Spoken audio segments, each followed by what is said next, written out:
राम राम सभी प्यारे साथियों को स्वागत है आप सभी का एक बार फिर से लर्नोलॉजी अड्डा में। जैसा कि आप सभी को पता है, हम डेली शाम को 5 बजे रट्टा मार सीरीज लेकर आते हैं, जिसमें हम आजकल उत्तर प्रदेश पंचायती राज अधिनियम के प्रश्नों को और यूपी स्पेशल के प्रश्नों को देखते हैं। इससे पहले हमने पंचायती राज व्यवस्था के प्रश्नों को देखा था। उसी क्रम में हमारा प्रैक्टिस सेट आज 92वां होने वाला है। तो देर ना करते हुए वीडियो को शुरू करते हैं और देखते हैं आज के अपने उत्तर प्रदेश पंचायती राज अधिनियम के कुछ महत्वपूर्ण प्रश्नों को, जो कि बीपीओ परीक्षा की दृष्टि से बहुत ही महत्वपूर्ण होने वाले हैं। अगर आप चैनल पर नए हैं तो चैनल को सब्सक्राइब और बेल आइकन दबाना ना भूलें, जैसे सबसे पहले बीपीओ की सारी जानकारी आपको मिल सके। तो चलिए चलते हैं अपने प्रश्नों की ओर। आज का हमारा पहला प्रश्न आपके सामने आ चुका है। पहला प्रश्न हमारे सामने है, जिले में निर्वाचन आयोग के पर्यवेक्षण एवं नियंत्रण में प्रधानों और सदस्यों के निर्वाचनों का पर्यवेक्षण कौन करता है? प्रश्न, अगर आप ग्रामीण क्षेत्र में रहते हैं और आपका कोई चुनाव संबंधी कभी चुनाव आपके घर में कोई लड़ा हो, या प्रधानी का, बीडीसी या किसी भी चीज का, तो आप थोड़ा सा अपना दिमाग लगा सकते हैं। अगर आपका बैकग्राउंड राजनीतिक नहीं है, फिर भी अगर आप अपने विवेक का इस्तेमाल करते हैं, फिर भी आप कुछ सोच सकते हैं जो हमारे जिले में राज्य निर्वाचन आयोग के पर्यवेक्षण एवं नियंत्रण प्रधानों और सदस्यों के निर्वाचनों का पर्यवेक्षण कौन करता होगा। ऑप्शन है, जिला पंचायत का अधिकारी डीपीआरओ, जिला का चुनाव अधिकारी, जिला मजिस्ट्रेट, या उपयुक्त में से कोई नहीं। चलिए बेयर एक्ट में चलता हूँ और आपको दिखाता हूँ कहाँ क्या लिखा हुआ है, किस सेक्शन में लिखा हुआ है। तो अगर आप देख पा रहे होंगे, निर्वाचन कराने से संबंधित अन्य उपबंध जो है 12 का ख ग, इसमें लिखा हुआ है, राज्य निर्वाचन आयोग के पर्यवेक्षण और नियंत्रण के अधीन रहते हुए जिला मजिस्ट्रेट जिले में ग्राम पंचायतों के प्रधान और सदस्यों के लिए सभी निर्वाचनों के संचालन का पर्यवेक्षण करेगा। जो हमारा ऑप्शन सही होगा इसमें, और सी ऑप्शन सही होगा, जिला मजिस्ट्रेट बिल्कुल सही होगा। इसी के साथ हम बढ़ेंगे अगले प्रश्न की ओर। अगला प्रश्न भी इसी प्रकार का है कुछ, जिले में जिला मजिस्ट्रेट प्रधान एवं सदस्यों के निर्वाचन का पर्यवेक्षण करता है। जिला मजिस्ट्रेट करता है तो वह किसके नियंत्रण में होता है? तो नियंत्रण में राज्य निर्वाचन आयोग के नहीं होता है, वह नियंत्रण में होता है मुख्य निर्वाचन अधिकारी पंचायत के। मुख्य निर्वाचन अधिकारी जो पंचायत का होता है, डीपीआरओ होता है, उसके नियंत्रण में जिला मजिस्ट्रेट प्रधान सदस्यों के निर्वाचन का पर्यवेक्षण करता है, उसको रिपोर्ट सौंपता है और वह आगे रिपोर्ट राज्य निर्वाचन आयोग को लखनऊ के लिए सौंपता है। तो चलिए बढ़ते हैं अगले प्रश्न की ओर। अगला प्रश्न है हमारे सामने, ग्राम पंचायत के प्रधान एवं सदस्यों के सामान्य निर्वाचन के उप निर्वाचन के लिए दिनांक को कौन नियत करता है? मतलब जो दिनांक होता है, तारीख आती है चुनाव की, उप निर्वाचन की, वह कौन नियत करता है ग्राम पंचायत के प्रधान सदस्यों के सामान्य निर्वाचन के लिए? तो चलिए आपको ऑप्शन हमारे सामने, राज्य निर्वाचन आयोग, राज्य सरकार, ए और बी दोनों, या राज्य निर्वाचन आयोग के परामर्श से राज्य सरकार। तो आपको मैं बेयर एक्ट खोलता हूँ, वहाँ साफ साफ सारी बातें लिखी हुई हैं और आपको वहाँ सेक्शन भी दिखेगा, तो इससे आपको आसानी हो जाएगी। तो आपको पढ़ना है 12 ख का सब क्लॉज 3। इसमें लिखा हुआ है, राज्य सरकार राज्य निर्वाचन आयोग के परामर्श से अधिसूचना द्वारा किसी ग्राम पंचायत के प्रधान या सदस्यों के सामान्य निर्वाचन या उप निर्वाचन के लिए दिनांक या दिनांकों को नियत करेगी। तो कौन करेगा? राज्य सरकार करेगा। किसके परामर्श से करेगा? राज्य निर्वाचन आयोग के परामर्श से करेगा। क्या ऐसा ऑप्शन हमारे सामने प्रश्न में था? तो आप कहेंगे हाँ जी सर जी, बिल्कुल था। तो चलिए चलते हैं अपने प्रश्न की ओर, और राज्य निर्वाचन आयोग के परामर्श से राज्य सरकार पर क्लिक करेंगे और बढ़ेंगे हम अपने अगले प्रश्न की ओर। इसी प्रकार से अगला प्रश्न है हमारे सामने, प्रधान या सदस्यों के निर्वाचन हेतु परिसर यानों आदि का अधिग्रहण कौन करता है? जिला मजिस्ट्रेट, लेखपाल, राज्य सरकार या निर्वाचन आयोग। अब जो चुनाव हो रहा है वहां पर जो परिसर यान खड़े हैं आसपास, उनका अगर कोई अधिग्रहण कर सकता है तो किसके पास अथॉरिटी है ऐसा? तो चलिए आपको दिखाता हूँ बेयर एक्ट में किसके पास अथॉरिटी ऐसा दिया गया हुआ है राज्य सरकार द्वारा या चुनाव आयोग द्वारा। परिसर 12 के ख ग क में कहा गया है परिसर यानों आदि का निर्वाचन के प्रायोजन के लिए अधिग्रहण। यदि जिला मजिस्ट्रेट को यह प्रतीत होता है कि जिले के भीतर इस अधिनियम के अधीन होने वाले किसी निर्वाचन के संबंध में, तो हमें यहाँ देखना था मेन जिला मजिस्ट्रेट, तो यह बिल्कुल सही है कि जिला मजिस्ट्रेट इसका अधिग्रहण कर सकता है। यह सेक्शन 12 के ख ग क में कहा गया है। चलिए चलते हैं प्रश्न पर और जिला मजिस्ट्रेट पर क्लिक करते हैं। जिला मजिस्ट्रेट पर क्लिक करते हैं और देखते हैं अब अगले प्रश्न को। अगला प्रश्न है हमारे सामने, निर्वाचन हेतु अधिग्रहित परिसर हेतु प्रतिकर का निर्धारण सामान्यतः कौन करता है? जो गाड़ियां अधिग्रहित हुई हैं उनके प्रतिकर का निर्धारण कौन करता है? जिला मजिस्ट्रेट, अध्यक्ष, जिला मजिस्ट्रेट द्वारा अधिकृत व्यक्ति या उपयुक्त सभी। चलिए चलते हैं बेयर एक्ट में और देखते हैं किस सेक्शन में यह बात कही गई है। चलते हैं देखते हैं, आपके सामने भी खुला हुआ है बेयर एक्ट।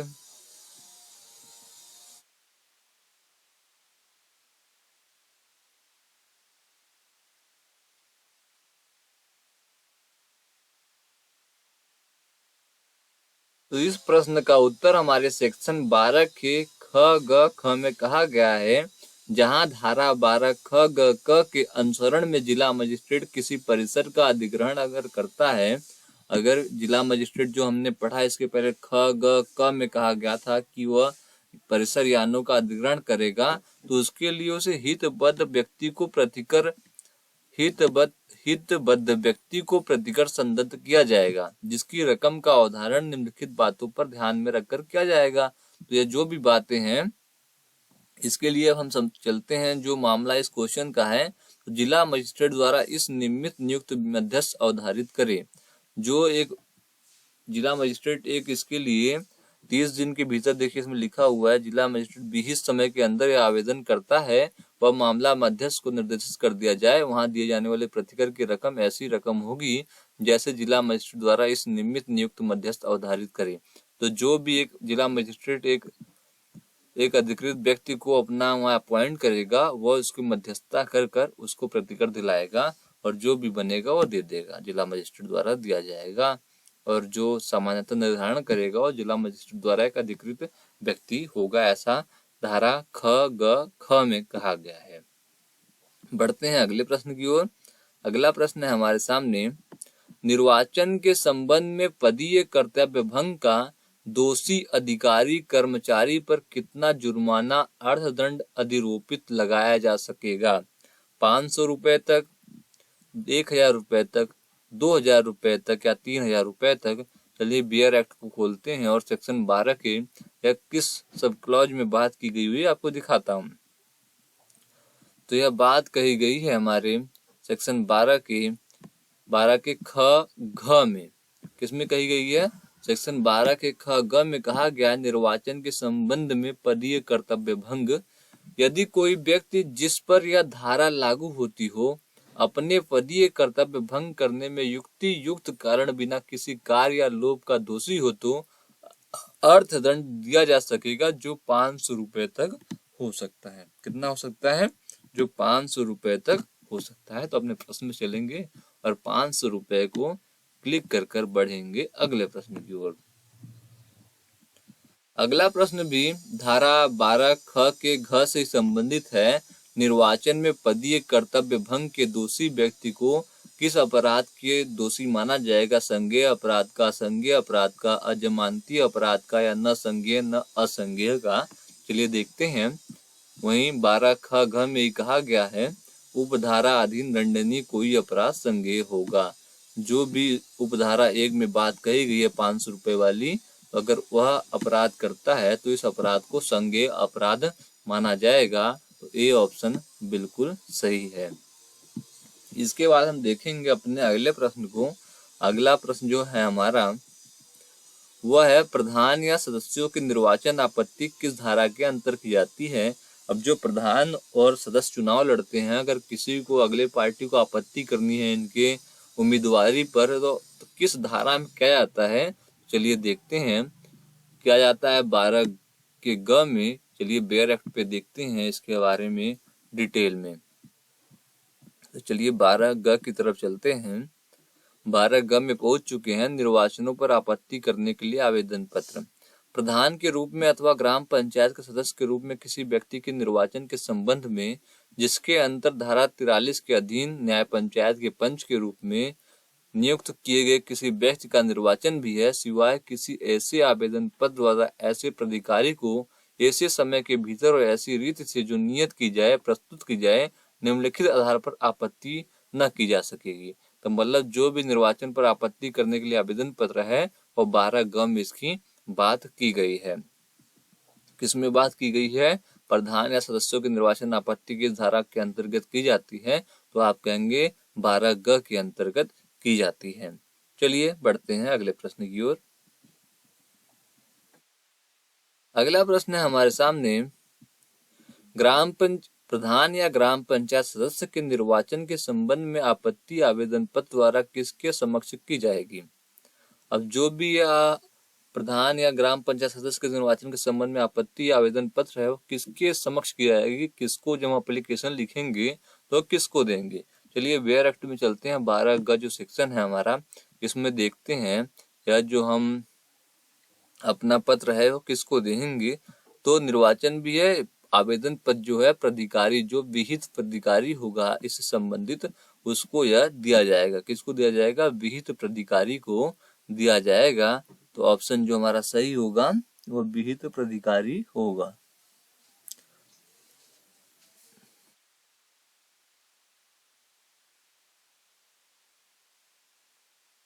प्राधिकारी जो भी होगा, विहित प्राधिकारी जो भी राज्य निर्वाचन आयोग जिसे भी बनाकर भेजिएगी, वो जिला मजिस्ट्रेट भी हो सकता है, निर्वाचन आयोग हो सकता है, पंचायत अधिकारी हो सकता है। जो भी विहित प्राधिकारी होगा उसके समक्ष प्रधान या ग्राम पंचायत सदस्य जो भी आवेदन पत्र है उसके सामने अपना समक्ष प्रस्तुत करेगा। और कौन हो सकता है? तो वह जिसको भी राज्य निर्वाचन आयोग नियुक्ति देता है उसमें चुनाव के पीरियड में कलेक्टर को, निर्वाचन आयोग को, या जिला मजिस्ट्रेट को, या पंचायत अधिकारी को, एडीओ को, वीडियो, किसी को भी वो दे सकता है जिसको वह समझेगा कि यह विहित प्राधिकारी इस कार्य के लिए अगर नियुक्त किया जाता है तो अपने कार्यों का निर्वहन सही रूप से करेगा। चलिए अब देखते हैं आज के आखिरी प्रश्न को। आज का आखिरी प्रश्न है हमारे सामने, प्रधान या ग्राम पंचायत के सदस्यों के निर्वाचन के संबंध में की गई आपत्ति के निस्तारण आदेश से पीड़ित व्यक्ति को उपचार है। अगर कोई प्रधान या ग्राम पंचायत सदस्य के खिलाफ एप्लीकेशन देता है उनकी उम्मीदवारी को लेकर, तो वो प्रधान और ग्राम पंचायत सदस्य किसके पास जाएगा? अगर यहाँ से उसे विहित प्राधिकारी दोषी मान लेता है तो उसकी आपत्ति के निस्तारण के लिए वो किसके पास जाएगा? जिला न्यायाधीश के समक्ष अपील करेगा, या जिला न्यायाधीश के समक्ष पुनरीक्षण आवेदन करेगा, या जिला मजिस्ट्रेट के समक्ष अपील करेगा, या उच्च न्यायालय में रीट याचिका दाखिल करेगा? जो यह हमारे सेक्शन में उत्तर प्रदेश पंचायती राज नियम में दिया गया है, वह दिया गया है कि जिला न्यायाधीश के समक्ष पुनरीक्षण आवेदन करेगा। चलिए चलते हैं बेयर एक्ट की तरफ और आपको दिखाता हूँ कहाँ यह लिखा हुआ है। तो चलेंगे हम, कहाँ चलेंगे हम? तो हम सेक्शन 12 ग के सब क्लास हम चलेंगे 6 पे। किस पे चलेंगे? 6 पे। और 6 पे ऐसी बात लिखी हुई है कि जो भी उपधारा 1 के अधीन आवेदन पत्र पर विहित प्राधिकारी जो है को किसी आदेश से व्यतीत कोई पक्ष आदेश के दिनांक से 30 दिन के भीतर निम्नलिखित किसी एक आधार पर जिला न्यायाधीश के ऐसे आदेश के पुनरीक्षण के लिए आवेदन कर सकता है। किसके सामने करेगा? जिला न्यायाधीश के सामने जो भी विहित प्राधिकारी ने आदेश दिया है उसके पुनरीक्षण के लिए आवेदन कर सकता है। विहित अधिकारी ने ऐसी अधिकारिता का प्रयोग किया है जो विधि द्वारा उसमें निहित नहीं है। अगर गलत तरीके से विहित अधिकारी ने कुछ फैसला दिया है तो वह न्यायाधीश को देखेगा और उस पर फिर से विचार करेगा, पुनरीक्षण करेगा।